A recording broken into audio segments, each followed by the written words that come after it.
என்ன புருஷன் நல்ல ஸ்திரமாக இருக்கணும். புருஷன் வந்து தலையாக இருக்கிறான், is the head of the family. இப்போ அதெல்லாம் இல்லை. ஒரு அம்மா சொல்லுது, மனைவியான சகோதரி சொல்கிறாங்க, எல்லா டெசிஷனையும் எங்கள் அம்மா தான் எடுப்பாங்க.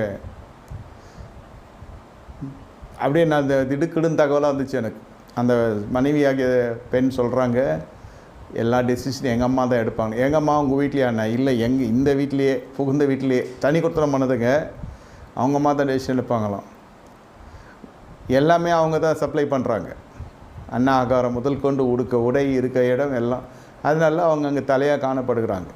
இங்கே ஸ்திரீக்கு புருஷன் தலை இல்லை, அவங்க அம்மா தலையாக இருக்குது. இங்கே புருஷனுக்கு யார் தலையாக இருக்கா? கிறிஸ்து தலையாக இல்லை, மாமியார் தலையாக இருக்கா. அவங்க அம்மனு இருக்கான் ஊமகோட்டா மாதிரி. ஏன்னா எல்லாம் வருது இல்லை, சந்தர்ப்பவாதி இல்லையா? இதெல்லாம் கடைசியில் வேறு மாதிரி வாழ்க்கையின் கணக்கு தீர்த்துக்கிடும்.